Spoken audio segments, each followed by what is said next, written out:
Assalamualaikum to all of you. I hope you all are fine. My name is Ikra Khan and I am your lecturer. Department is BS English 6th semester. Subject is stylistics. And topic is language and its functions.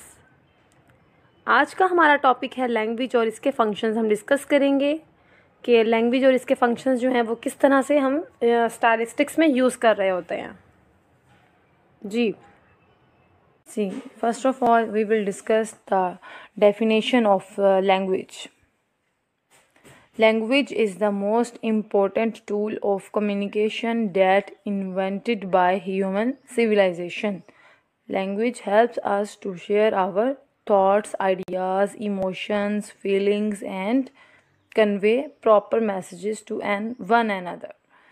ठीक है, यानी उसमें language क्या होती है कि एक ऐसा वे है या एक ऐसा कह सकते हैं कि पैटर्न है जिससे हम अपने मैसेजेस दूसरे लोगों तक जो है वो कन्वे करते हैं। ठीक है, हम अपने आइडियाज़, अपने इमोशंस, अपनी थॉट्स, सब चीज़ों को हम कन्वे कर सकते हैं। और ये एक टूल है जो कि बेसिक नीड है हम सबकी। जब तक हम कोई लैंग्वेज यूज़ नहीं करेंगे हम सर्वाइव नहीं कर सकते किसी भी सोसाइटी में जी। तो आगे हम देख लेते हैं what is a function. What is a function? A function is a reason why we communicate. Every time we speak or write, we do so for a function or a purpose. For example, apologize, greeting, inviting, clarifying, advising, refusing, expressing, etc. अच्छा, अब सबसे पहले मैं आपको इसका meaning बता दूं कि ये क्या है जी। तो एक ऐसा फंक्शन, यानी फंक्शन जो है वो एक ऐसा रीज़न होता है, उसके अंदर एक कोई ना कोई वजह होती है, कोई ना कोई पीछे उसके पर्पस होता है जो कम्युनिकेशन में हम हर जगह यूज़ करते हैं। ठीक है, उसमें आगे उन्होंने बहुत सारी एग्जांपल्स दे दी, जैसे कि अपोलोजाइज़ करना है, किसी से माफ़ी मांगने के लिए भी हम लैंग्वेज को ही यूज़ करेंगे। चाहे मूवमेंट्स हों, वो भी लैंग्वेज में आते हैं, नॉन वर्बल लैंग्वेज में, जिसमें हम मूवमेंट्स के साथ जो है वो, जिस तरह सॉरी है तो हम एयर पकड़ लेते हैं अपने, या फिर हम अपने दोनों हैंड को जोड़ के अपने जो है वो माउथ के पास ले आए, फेस के पास ले आए। इट्स मीन कि हम आपको सॉरी का जो है वो साइन दे रहे हैं, सिंबल दे रहे हैं सॉरी का। तो इस तरह से इसमें डिफरेंट जो हैं वो फंक्शंस आ जाते हैं। तो हम उन चीज़ों को भी डिस्कस कर लेते हैं। अच्छा, और अब क्या होता है, जैसे अपोलोजाइज होती है उसके अंदर। अच्छा, उसके बाद है ग्रीटिंग। अपोलोजाइज़ की आप सबको जो है वो समझ आ गई है। ग्रीटिंग क्या होता है जी? ग्रीटिंग में होता है कि किस तरह से आप जो है वो किसी से सलाम दुआ कर रहे हैं, मिल रहे हैं, एक दूसरे का हाल अहवाल पूछ रहे हैं। ठीक है, तो how are you, I am fine, ये सब ये ग्रीटिंग में आ जाता है। ठीक है, व्हाट्स अबाउट टुडे, या कुछ भी, what's up dude, what happened, इस तरह की सब चीज़ें। ठीक है, उसके बाद इनवाइटिंग है। इनवाइटिंग में क्या होता है कि जब हम किसी को भी कोई इनविटेशन देते हैं, उसको जो है वो हम कि वो एक्सेप्ट करे हमारे जो भी हमने उसको जिस टॉपिक पर भी हमने उसको इनवाइट किया है, कोई भी उसका पीछे कोई रीज़न है, कोई टॉपिक है, तो वो इनवाइटिंग होता है। क्लैरिफाइंग, यानी किसी को हमने कोई क्लैरिटी देनी है, जब हर एक बात को जो है वो हमने क्लैरिफाई करना है, तो वो क्लैरिफिकेशन के लिए भी जो है वो हमें जो है वो यूज़ करनी पड़ती है। लैंग्वेज फंक्शन है, ये भी एक उसमें आ जाता है। एडवाइजिंग, यानी किसी को एडवाइस करना है, कोई भी किसी किस्म की नसीहत है, मशवरा देना है। तो रिफ्यूज़िंग में क्या हो जाता है जी? रिफ्यूज़ करना, किसी चीज़ को इनकार कर देना, उसको डिनाई करना। ठीक है, तो वो चीज़ें भी हम लैंग्वेज को ही यूज़ करते हैं। मूवमेंट्स को, वर्बल हो, नॉन वर्बल हो, हाँ, होती वो लैंग्वेज ही है। अच्छा, एक्सप्रेसिंग, यानी आपने किसी भी चीज़ का इजहार करना है, तो इसके लिए भी लैंग्वेज ही मस्ट है। ज़ाहिर बात है, अगर आपको आप एंग्री मूड में हैं, इन एंगर को भी आप जब जो है वो एक्सप्लेन करोगे, तो किसी ना किसी मूवमेंट्स, कोई ना कोई एटीट्यूड, कोई ना कोई लैंग्वेज जो है वो आप यूज़ करोगे। तो वो भी इट्स मीन जब आप शाउट करोगे या आप श्रिक करोगे, थोड़ा लाउडली नॉइज़ जो है वो क्रिएट करोगे, तो इट्स मीन आप एंगर जो है वो उसका एक्सप्रेस कर रहे हो। फिर खुशी का जो है वो इजहार है, इसके अंदर डिफरेंट जो है वो एग्जांपल्स आ जाती हैं कि आपका मूड ऑफ है, वो भी आप किसी ना किसी तरह से अपने हर मूड को जो है वो आप एक्सप्रेस करते हैं विद लैंग्वेज। अच्छा, अब हम नीचे वाली लाइंस को पढ़ते हैं। Functions are a way of describing language use. We can also describe language grammatically and lexically. अच्छा, अब ये देखें इसमें क्या है, फंक्शंस जो हैं वो कहते हैं कि लैंग्वेज यूज़ है डिस्क्राइबिंग, यानी इसको हम कोई भी चीज़ को हम डिस्क्राइब करते हैं, बयान कर रहे होते हैं विद लैंग्वेज, यानी लैंग्वेज के यूज़ के साथ। अच्छा, आगे है अब कि हम इसके साथ जो है वो लैंग्वेज को डिस्क्राइब कर सकते हैं ग्रामेटिकली भी और लेक्सिकली भी। अच्छा, ग्रामेटिकली क्या होता है, जिसमें ग्रामर रूल्स होते हैं, जो एक प्योर यानी लैंग्वेज होती है विद रूल्स, ठीक है, जिसमें हम ग्रामर को फॉलो करते हैं। जबकि लेक्सिकली इंग्लिश होती है जो हम लैंग्वेज होती है वो जिसमें हम कोई भी रूल्स का जो है वो ध्यान नहीं रखते या रूल्स को फॉलो नहीं करते, या ये हम कह सकते हैं कि उसमें हम खुद से बस मीनिंग कन्वे कर देते हैं, उसकी जो स्ट्रक्चर होता है या उसकी जो बेस होती है वो नहीं देखते कि सेंटेंस सही बन रहा है या नहीं बन रहा, लेकिन बस हम अपनी बात को कन्वे कर देते हैं। तो ये होता है लेक्सिकली। ठीक है, आई होप आपको ये सारा अच्छी तरह से समझ आ गया होगा व्हाट इज़ अ फंक्शन। अब हम आगे नेक्स्ट स्लाइड की तरफ आते हैं जी। Categories of functions of language. Functions of language are divided into 2 category. सबसे पहले देखें कि फंक्शंस जो हैं वो लैंग्वेज के वो 2 कैटेगरीज में आते हैं, जिसके अंदर एक है हमारे पास माइक्रो फंक्शंस और दूसरा है मैक्रो फंक्शंस।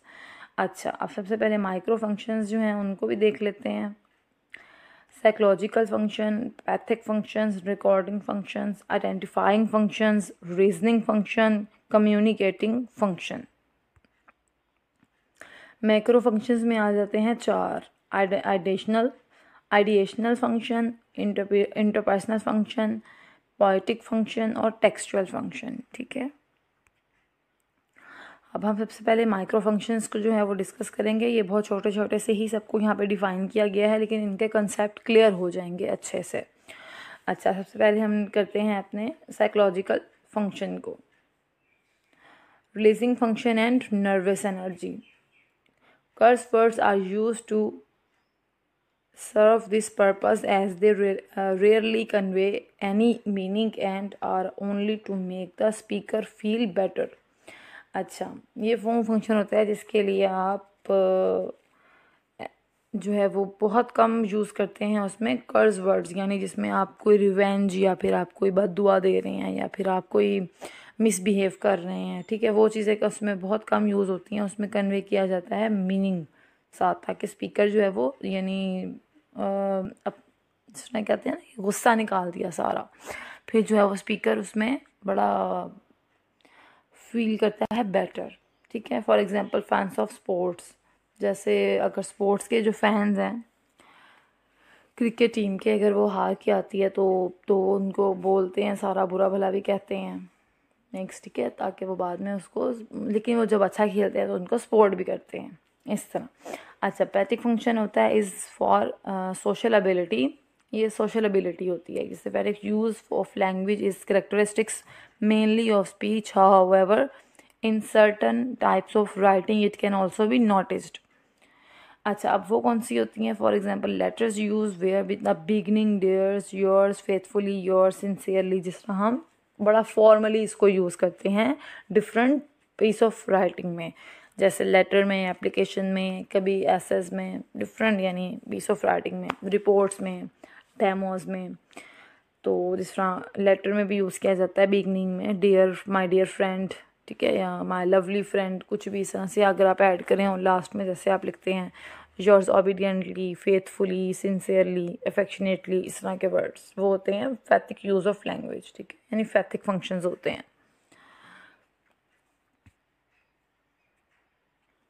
नंबर 3 पे है रिकॉर्डिंग फंक्शन। अच्छा, उसमें क्या होता है, denote using language to make a durable record of things that ought to be remembered.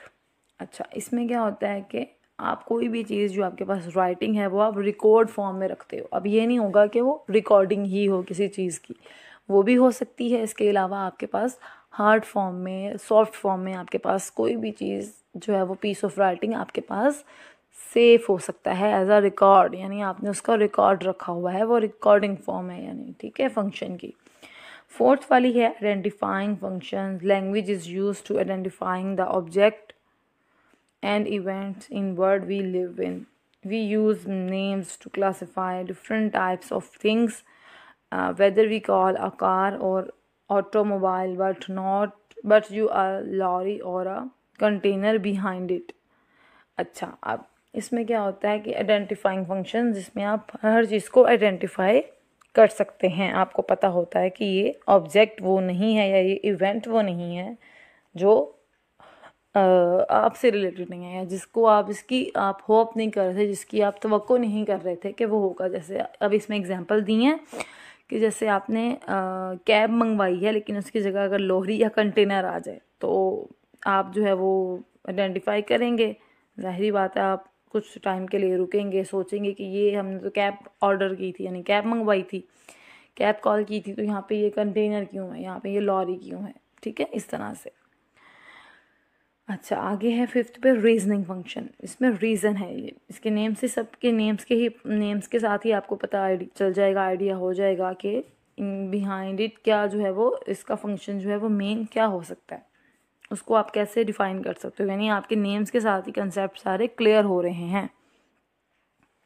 अच्छा, हम 5th वाले को डिस्कस कर रहे थे, reasoning function. Before we say something we think and to do that we necessary use language. इसमें ये होता है कि हम जो है वो कुछ भी कहने से पहले सोचते हैं कि ये इसके साथ ज़रूरी है या नहीं, इस लैंग्वेज के साथ जो हम यूज़ करना चाह रहे हैं उसके साथ ये वर्ड ज़रूरी है या नहीं, इसके पीछे इसका क्या रीज़न है, क्यों हम ये वर्ड इसके साथ यूज़ कर रहे हैं। ठीक है, जैसे अगर हम अपोलोजाइज़ करते हैं तो उसके साथ हम सॉरी लाजमी लगाते हैं, हम वांट टू से सॉरी। ठीक है, या आई एम सॉरी, या मैं सॉरी हूँ, कुछ भी इस तरह के वर्ड्स आप किसी भी लैंग्वेज में यूज़ कर रहे हो तो आप उसके साथ कुछ भी और अगर लाइंस यूज़ कर रहे हैं, कोई और डिस्क्रिप्शन यूज़ कर रहे हैं, तो वो आपको बोलने से पहले या कहने से पहले आपको ये पता हो कि इसका रीज़न है इसके साथ या नहीं। ठीक है, इसका अगर आप ये बोल रहे हैं तो ये रीजनिंग है या नहीं, वो होता है रीजनिंग फंक्शन। 6th पे आ जाता है कम्युनिकेटिंग फंक्शन, यानी जिसमें भी हम कम्युनिकेट कर रहे हैं। Function word probably we pointed out at by most languages users without major consideration. For example request, apologise, informing, promising, refusing etcetera, जैसे हमने स्टार्टिंग में डेफिनेशन में पढ़ा था। अच्छा, वो क्या था कि वही चीज़ कम्युनिकेटिव फंक्शंस में हमें हर तरह के कोई भी जेस्चर्स देख लें या कोई भी आप एक वे देख लें, कोई भी रीज़न बिहाइंड या पर्पस देख लें, आपको उसमें लैंग्वेज की ज़रूरत पड़ती है। ठीक है, चाहे वो वर्बल हो या नॉन वर्बल हो। वर्बल मीन्स आप उसको ओरली प्रोड्यूस कर सको, और नॉन वर्बल जिसको आप ऑरली प्रोड्यूस नहीं कर सकते लेकिन आप उसमें movements, gestures, body language use करते हैं। ठीक है, मैनुअल एक्सप्रेशंस आ जाते हैं, हाथों से इशारे करके, या फिर आप उसमें अपने आईब्रो से मूवमेंट, यानी फेशियल एक्सप्रेशंस भी यूज़ कर सकते हैं आप उसमें। तो वो सब चीज़ें आ जाती हैं आपकी कम्युनिकेटिंग फंक्शंस में। अच्छा, उसके बाद है जिसका लास्ट वाला माइक्रो का प्लेयर फंक्शन। प्लेजर क्या होता है? Pleasure language often gives pleasures both to the speaker and listeners. It's not only supported by the frequent use of assonance, alliteration and onomatopoeia. अच्छा, अब ये होता है बेटा कि ऐसी लैंग्वेज यूज़ करना या ऐसे वर्ड्स यूज़ करना, या एनोमेटोपिया में बेटा म्यूज़िक्स वगैरह डिफरेंट चीज़ें आ जाती हैं। एजोनेंस में हम देखते हैं कि हमारा कोई भी ऐसा इन्वायरमेंट हो जिसमें हम पुरसकून हों। ठीक है, जिसमें जिस तरह आप कह सकते हैं कि वहाँ पे बिल्कुल खामोशी सी हो। अलिट्रेशन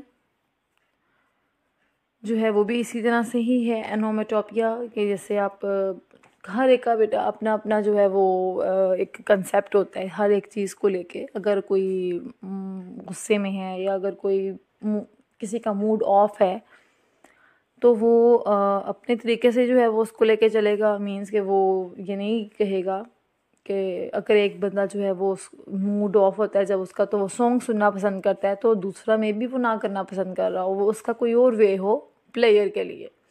तो प्लेयर फंक्शन क्या होता है कि डिफरेंट मोड्स पे चले जाते हैं। अच्छा, अब हम आ जाते हैं मैक्रो फंक्शंस की तरफ। चूँकि ये 4 ही थे तो हम इनको डिस्कस करते हैं। सबसे फर्स्ट है हमारा आइडिएशनल फंक्शन। अब आइडिएशनल फंक्शन क्या होता है? इसके अंदर कोई आइडिया हो, refers to the conceptualizing process involved in our mental activities। Ideational functions जो है वो रिलेट करता है हमारी मेंटल एक्टिविटीज़ से भी।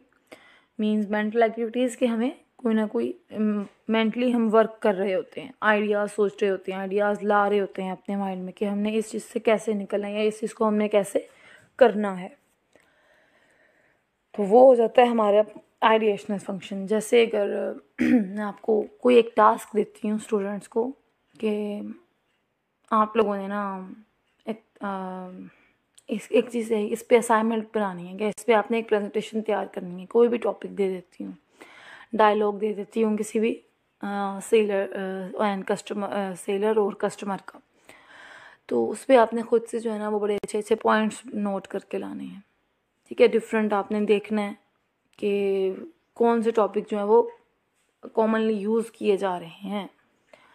बारगेन करते हैं तो उसमें क्या क्या टॉपिक होते हैं, बारगेनिंग कैसे करनी है। ठीक है, तो मेंटली एक्टिविटी यानी एक मेंटल एक्टिविटी है कि आप आइडिएशनल फंक्शन है, आप अपने आइडियाज़, अपने मेंटल माइंड को यूज़ करके, अपने ब्रेन को यूज़ करके बहुत सारे आइडियाज़ को जो है वो ड्राइव करते रहते हैं, आइडियाज़ निकालते रहते हैं। तो वो क्या होता है?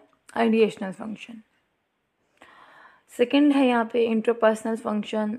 अब इंटरपर्सनल फंक्शन क्या होता है? emphasizes that language is mainly a social phenomena, but apart from enabling communication with other people, it enables to project speaker in the desired way and to represent the speaker।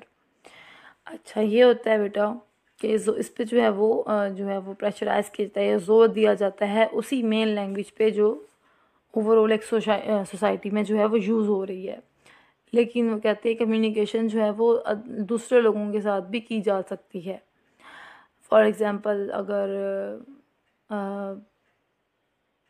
Chinese हैं, ठीक है, वो आपके साथ ज़ाहिरी बात है, अब एक उर्दू स्पीकिंग यानी पाकिस्तानी अगर हम ले लें और एक चाइनीज़ ले लें, कॉमन पर्सन्स की बात कर रहे हैं, सिविलियंस जैसे होते हैं उनकी, तो उनको नहीं होगा आइडिया कि चाइनीज़ क्या होती है, किस तरह से बोली जाती है। चाइनीज़ बोलने के मतलब उनमें किसी हद तक भी उनका कोई कंसेप्ट नहीं होगा। ठीक है, अगर वो चाइनीज़ जैसे हैं वो इंग्लिश में बात कर सकते हैं, अगर यहाँ पे उर्दू स्पीकर है जो इंग्लिश बोलना नहीं जानता है तो उसके लिए थोड़ी प्रॉब्लम है कि वो जस्ट सिर्फ उर्दू में ही बात कर सकता है, वो इंग्लिश को तो बोल ही नहीं सकता, या बहुत हद तक जो है वो जस्ट आप ये कह देंगे कुछ वर्ड्स बस उसको जो है वो आते हैं, इसके अलावा वो और कुछ नहीं जानता उसके बारे में। तो जो आपके पास होगा चाइनीज़ और उनकी आपस में जो इंटरेक्शन होगी वो जस्ट बॉडी लैंग्वेजेस, मूवमेंट्स के साथ, फेशियल एक्सप्रेशन के साथ या जेस्चर्स के साथ, मैनुअल मूवमेंट्स के साथ, हैंड से कर ली कोई मूवमेंट, बस ये होगी। तो वो होती है इंटरपर्सनल फंक्शन। अच्छा, आगे है थर्ड है पोइटिक फंक्शन। पोइटिक जैसे कि नेम से पता चल रहा है कि ये पोइटिक है, तो पोइट्री वगैरह में या डिफरेंट ऐसी चीज़ों में ही यूज़ की जाती है। The ability to manipulate language in a creative way। manipulate to create, manipulate का मतलब होता है खुद से कुछ क्रिएट करना। जैसे पोइट्री आप खुद से बनाते हैं, क्रिएट करते हैं। ठीक है, कोई भी सॉन्ग्स आ गए, कोई भी राइम्स आ गए, लिरिक्स आ गए, इसमें बहुत सारी लिटरेरी टर्म्स आ सकती हैं, बैलेड्स, सोनेट्स, ओड्स, ठीक है, एपिक्स वगैरह, कोई भी स्टोरीज आ गई, नोवेला हो गया, कोई भी चीज़ें जो आप खुद से बनाते हो, खुद से क्रिएट करते हो और आप उसको टच देते हो थोड़ा सा, पोइटिक, इट्स मीन के वो पोइटिक फंक्शन है। अच्छा, फोर्थ वन, इसमें एग्जांपल दी हुई है, with the use of jokes and metaphor we can play with words and meaning simply for joy. जैसे कि हम जोक्स बनाते हैं मेटाफर के साथ, मेटाफर होता है किसी को भी किसी दूसरी चीज़ के साथ कंपेयर करना। जैसे Faisalabad is the Manchester of Pakistan. और कौन सी एग्जांपल आ सकती है? Changez Khan was a line. ठीक है, तो अब चंगेज़ खान लाइन तो नहीं बन गया, लेकिन उनको लाइन के साथ तशबीह दी गई है। ठीक है, यानी उनको कंपेयर किया गया है लाइन के साथ। तो इस तरह के वर्ड्स इसमें यूज़ किए जाते हैं, जोक्स बनाई जाती हैं, पोइट्री बनाई जाती है, वो पोइटिक फंक्शन होता है। Textual function, textual competence refers to our ability to create long utterances and pieces of writing which are both cohesive and coherence। यानी उसमें टेक्स्ट होता है, बहुत डिटेलिंग भी होता है, बहुत शॉर्ट भी हो सकता है, बहुत डिस्क्रिप्टिव भी हो सकता है, हिस्टोरिकल हो सकता है, नरेटिव हो सकता है। जो भी चीज़ें आप उसमें टेक्सचुअल यूज़ करें वो होगा आपका टेक्सचुअल फंक्शन। ठीक है, आई होप आपको माइक्रो एंड मैक्रो फंक्शंस की जो है वो अंडरस्टैंडिंग मिल गई होगी बहुत अच्छे से, उनकी डेफिनेशंस के साथ इनकी एग्जांपल्स भी दी गई हैं, तो आपको अच्छी तरह से समझ आ गई होगी। I hope, thank you so much बेटा, गॉड ब्लेस यू। अपना और घर वालों का ख्याल रखें और लेक्चर्स को जो है वो लाजमी रीड आउट करें और फिर डिस्कशन जो है वो उसमें भी पार्टिसिपेट लाजमी किया करें। ये जो आज टॉपिक हमने पढ़ा था लैंग्वेज एंड इट फंक्शन, तो हमने उसमें जो जितना कुछ उसको पढ़ा है उसको रीड आउट करें और फिर डिस्कस भी करें। अल्लाह हाफ़िज़, थैंक यू।